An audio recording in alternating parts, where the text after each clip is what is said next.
You're listening to the audio production of Stewards Not Owners, The Joy of Aligning Your Money with Your Faith by Dana and Bill Wichterman.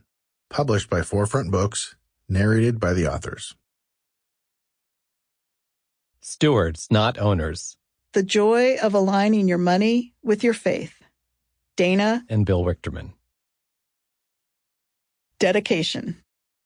Dedicated to Henry and Kimberly Kasner, April and Craig Chapman, and Dennis and Eileen Bakke, each of whom has modeled for us a life surrendered to Jesus.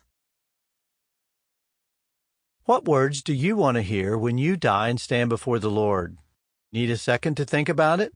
For the past 24 years, during the hundreds and hundreds of public talks I've given before live audiences of Christians around the world, I've taken an informal survey using those two questions.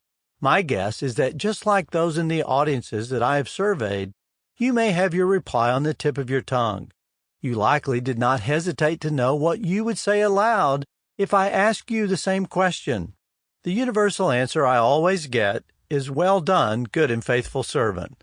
My follow-up question is, where does it say that in the Bible? That's when the room gets quiet. The audience usually gets even quieter when I ask, what does a Christian need to do to hear those words? Or, what is the parable of the talents in Matthew 25 actually about? Or, since it is a conditional promise related to money and possessions, what conditions do I need to meet? Certainly, I would have found myself with a blank stare if asked those same follow-on questions in 1999. Even though as a middle-aged Christian husband, father, and businessman, I had attended church and read my Bible since I was 7 years old. As much as I would have sincerely desired to hear those wonderful words of affirmation from the Lord Jesus Christ, I had not been trained to be an intentional steward of resources. True biblical stewardship is not ordering your finances in such a way that you can freely spend money however you want. Rather, it's ordering your finances in such a way that God can freely spend you however He wants.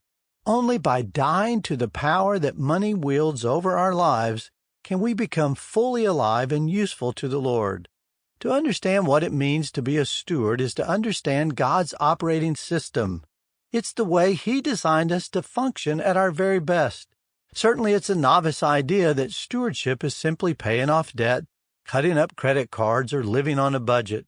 It's also far more than surrendering our claim to ownership of our stuff, money, and possessions.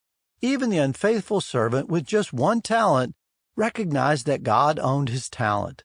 The deeper Sample complete. Ready to continue?